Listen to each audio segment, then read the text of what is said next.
What's going on, everybody? Welcome back to the channel. Hope you guys are having a great day as always. If you guys haven't already subscribed, make sure you guys go ahead and hit that subscribe button. You guys know we're building these insane Grand Cherokees. Wrangler's already kind of built insane, but we're going to be taking that wheeling a lot soon. Got a couple mods coming for that. So if you guys like that content, make sure you guys go ahead and subscribe.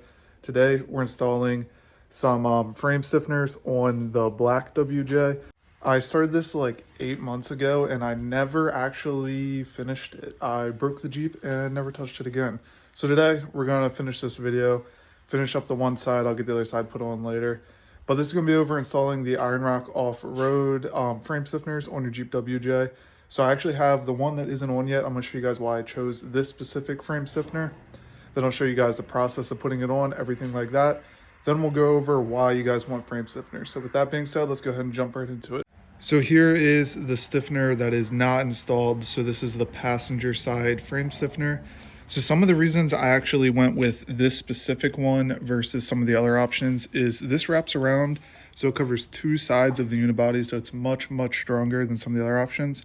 This also goes really well with their lift kit, which actually ended up not going on that Jeep, but you know, whatever. If you guys are running their lift kit, this will be perfect for you. It has a ton of the holes pre-drilled that you'll need to drill out for the lift kit. All the holes are basically already drilled, so there's no alignment issues or anything like that. You'll know exactly where to drill those lines. You also have the 4 holes pre-drilled for the cross member, so that's perfect. It sets that up. You also reinforce that area, so that's very beneficial because that's where your long arms are going to connect on that lift kit. If you guys want to know what I'm talking about, you guys can refer to my 4-link install video. I'll link that down below for you guys to check out. But this is probably my favorite frame stiffener you guys can get for a Jeep WJ. So let's go over why you're going to want to install these on your Jeep.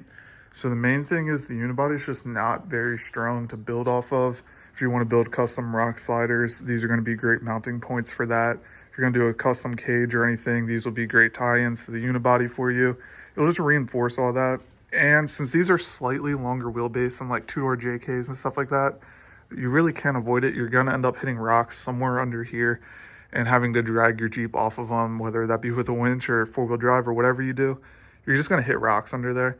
And that's not really good for a unibody car because if you tweak that up or you bend it or whatever happens, not ideal for the Jeep at all. So you're going to want to protect that, upgrade it, stiffen it up a little bit. So this is the route you're going to have to go to stiffen those. There's a couple other options out there, but these are probably the strongest ones in my opinion just because they cover all the sides. They have all the holes ready. They support some of the more important parts if you're running long arms, like the cross member section and everything like that. So if you guys are planning on really wheeling your Jeeps, I would recommend installing some frame stiffeners. So let's go over, now that we've gone over why you should get them, why these are my favorite, let's go over the install, show you guys the process through that, and then we'll go over some other details at the end.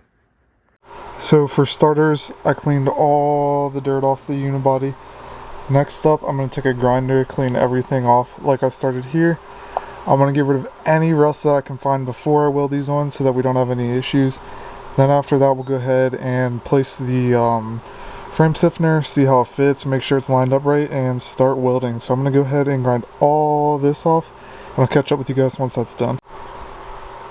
So I've gone ahead, cleaned up the entire back behind the unibody frame stiffener. So now I've got it lined up. I actually put one of the bolts through for the cross member. That way I knew the holes that I needed were lined up and ready to go, so I don't have to drill those or anything like that. And from there I lined up the rest. I got this side already, it's up tight.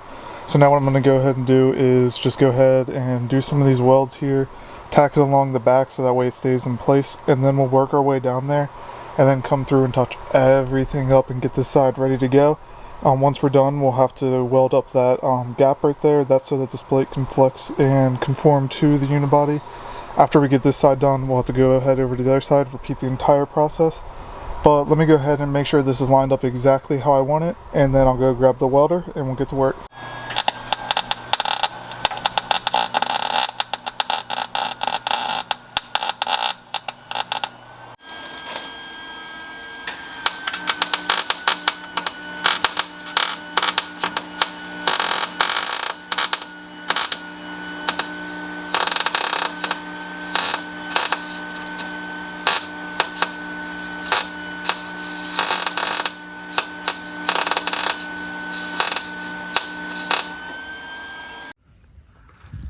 So once it's all welded, once it's all everything, you're gonna go ahead and coat it in a layer of paint. So I went ahead and just got this like undercarriage black paint, painted it up. We just didn't want any rust behind it or anything like that. So as you guys can see, once you're done with all the plug welds, it actually comes out really smooth. The only spot that I kind of screwed up in is right there. Besides that, it's basically a solid piece. This is where you weld up in the middle. You guys can see like the remnants of my weld at the bottom.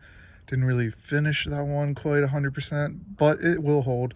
You just have to fill all this in. So I did plug welds, ground it all down so it's smooth, got it all set up. Now we're ready to put the cross member back in. And if you were installing their lift kit, you have the holes pre-drilled for all of those down here. So that works out really, really well for installing their lift kit. So if you are installing it, you're gonna want to install these prior to the lift kit. That'll help you a ton in the future, save you a ton of time instead of installing afterwards. So if you guys are installing these, make sure you guys pick these up before the lift kit. So like I said, I did record like 75% of this video months and months ago. I just never got around to editing it or uploading it or anything like that. So that's why if I have different clothes on halfway through the video or anything like that, that's why that happened. But that's how you install the Iron Rock Offroad frame stiffeners on a Jeep WJ. Definitely a mod that I would look into getting if you're going to be doing long arms, axle swap, all that kind of stuff. You definitely want to reinforce your unibody on these. They're not crazy weak, but they're also not very strong, especially compared to a frame. That'll give you good mounting points for all your control arm brackets. If you want to do a cage, it's a good spot to tie it in. Probably the strongest spot on the Jeep now to tie in stuff like that. A good mount to build rock sliders off of, all that kind of stuff. Hopefully this video kind of helped you understand why you're going to want frame stiffeners on your Jeep. These are by far my favorite frame stiffeners, so I will link these down below in the description for you guys to check out. That way you can pick yourself up a set. And like I said, if you're going to run their long arm kit, definitely I would recommend these since they have all the pre-drilled holes. It'll help you a lot with the alignment of that kit. I know I didn't install these on the blue one because we're going to be going a little bit of a different route with like some custom stuff on there. But if I were, these would have been great for drilling all those holes out that you have to drill in the unibody and getting all that figured out. There's really no alignment issues because all the holes are there, so you know exactly where to put them. They're going to be the right size, all that kind of stuff. So as always, guys, thanks for watching, and I hope you guys have a great day.